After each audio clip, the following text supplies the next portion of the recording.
Good evening, everybody. I was sitting with my family this past Thanksgiving dinner with aunts and uncles and grandparents and minding my own business, really, right? You're just there for a quick little family dinner and eat, and you want to get the hell out of there as fast as you can. That's what Canadian Thanksgiving dinners are all about as well, sad to say. Much like Christmas or any sort of family get together. You got to learn to love them because you can't choose them. But nevertheless, though, I was about to leave, and one of my family members got my attention. And he had confided in me that he had heard my mother talking about my YouTube channel and what I do. And he listened to a couple of my videos and was immediately turned off by how stupid it was and how he lets me know how stupid it is. And he quickly went over to the likes of As the Raven Dreams and immediately fell in love with that type of serious, real narration and creepypastas. He's a huge fan of them, but doesn't know how to log on to YouTube or do anything. So there's just a couple added views for you, Raven. But he immediately let me know that his favorite As the Raven Dreams videos are indeed The Glitch in the Matrix. And that he had asked if it was okay if he brought a story to As the Raven Dreams to narrate. Knowing my family member in this particular case, I decided to lie to him and say that I don't know who As the Raven Dreams is or how to get in contact with them, because I know that the story my family member has is probably quite dumb. So I had asked him, we sat down, I took off my jacket, the shoes, and I sat down on a couch. I said, dear family member, why don't you tell me your Glitch in the Matrix story, and we'll see if it's good enough to go on my channel. He scoffed at me and said, well, fine, I guess so. And he decided to tell me the story. Needless to say, the story is right up my channel. It's exactly what this channel needs.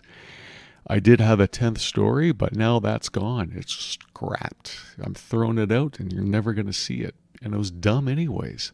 And in its place is my family member's awesome Glitch in the Matrix story. So enjoy.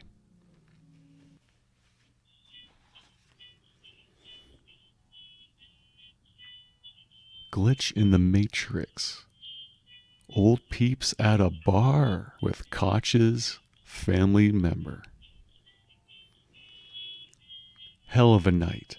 Hell of a night. With friends for a lifetime. We laughed, we cried, we laughed some more, and brought tears of joy to each other's eyes with stories of past, present, and supposed future. The time flew by as quick as the bad jokes we had said to one another. Each were fast and furious jabs at our graying hair, gaining pounds, loss of memory, use of washrooms, lots of use of washrooms, and the poppings of knees and backs to get up to use said facilities. Carol looked at her watch and to sadly announce to the group that it was getting late for us, and went on to pay for the tab.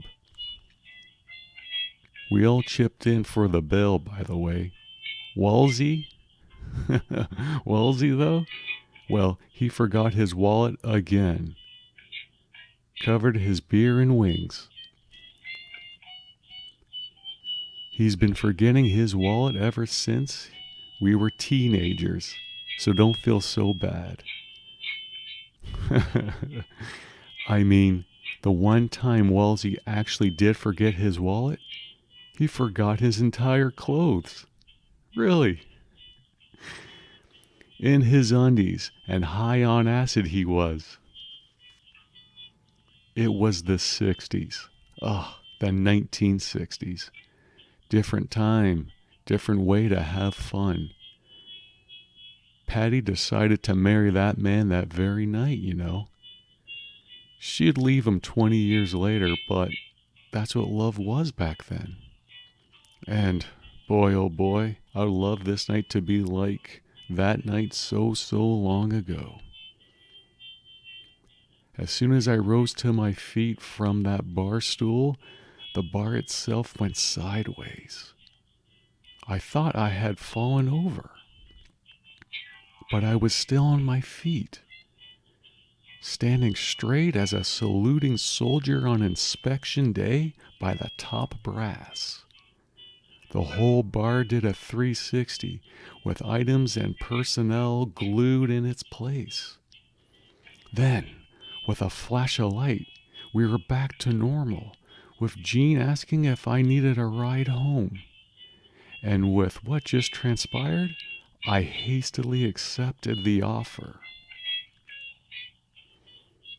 The ride itself was literally down memory lane. All-state fullback Archie Diggs, homecoming king and queen Stu and Becky Milner, Coach Donald? And the beautiful as always math teacher, Miss Mary Tergoon from high school, all on the side of the road, waving at me and Jean.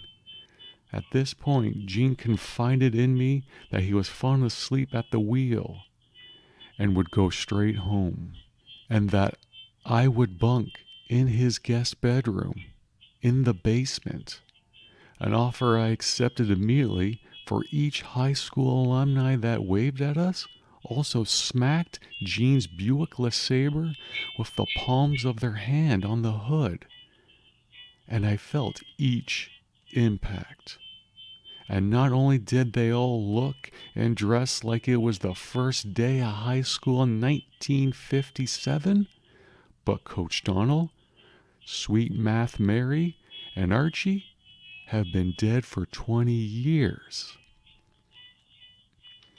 Another bright white light flash, then I was teleported to Jean's house, and he led me down into the guest quarters and pleaded to me to take a load off.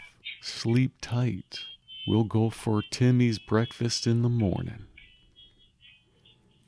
I found the bed and the bedroom, and without using the blankets or removing any item of clothing whatsoever, laid my head down on the pillow. What brought this sudden exhaustion to me? I was fully awake and aware not 2 minutes ago. Or was it 2 hours ago? I was awake suddenly with my bladder needing a release of liquid. I pulled myself up and made my way to the basement washroom, and was surprised to see that Jean kept so many pictures of us in the bathroom. There was even a photo of my second wife when we were on vacation in Cuba. Jean wasn't there. Who took that photo of us? I lifted up the bright golden seat. Wow. Jean went all out on this toilet here, I muttered to myself, and went on to do my business. But the odd thing was that it didn't sound normal. The sound of liquid hitting and joining other liquid was not happening. I looked down and all was on target, but the sound was off. More like liquid hitting soft interior? No. Like the time me and Pete Zambitsky went camping. Yes. Liquid hitting Mother Earth. I look quickly down. Yep, still on target. But as I look up, right above the toilet, how did I miss this? was a picture of Pete camping, roasting some hot dogs. It was just us out there in the woods in 1974. We didn't bring a camera. How? I finished up dry, made my way back to the guest bed while zipping up whilst confusion hit me with why the hell Jean's bathroom in the basement is decorated like that. Golden toilet with no sink or mirror and pictures of my best times and memories on all three walls? Yes, there was even a photo of Jean and I winning a 1981 bowling tournament on the back of the door of this bathroom. I had quite a few pops that night at the bar, and Jean gave me a huge glass of H2O water to drink before I went to sleep. So I indeed made more trips to that basement bathroom of his, and each time was a new photo to an old memory. How many trips did I make? It was a big glass of water. I lost count after 6. I finally awoke to a empty bladder, birds chirping that sweet morning song, and a headache to wake the dead. Jean was in a funny mood all morning and afternoon. As soon as he gave me a simple glance, he'd just giggle, kept asking if I was all right. I told him that the aspirin he had given me before we went to Timmy's for coffee was working and I'd be fine. He simply looked at me, put his hand on my shoulder and said, "Always young at heart." The next week, at the Timmy's coffee shop we all love to go, I found out through Carol that his mood had changed later that night. While tending to the basement, he had called for a plumber the next day, worried that the basement had flooded or was about to be, and was not happy with what the tradesman had told him. I simply shrugged and said, "Well, that's what you get for putting a toilet in the basement." Carol sipped her coffee and looked at me with confused, strained eyes and asked, "Whatever do you mean?" In such a questionable tone if I ever heard one. I angrily said to her, "The bathroom. Jean had just renovated in the basement.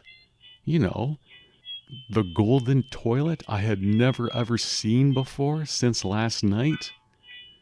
Immediately after my loud, bitter as all hell answer, Carol took off her glasses and rubbed her temples in a low, exhausted tone whilst looking at me dead in the eyes said that she was at Jean's house this morning while looking at the water damage, severe water damage, in the corner of the guest bedroom, that there was indeed no washroom or golden toilet in the basement whatsoever, and that she saw from me during that evening at the bar a couple of weeks ago, and Jean's funny story of me in the car leads her to think that taking acid at my age was a horrible idea.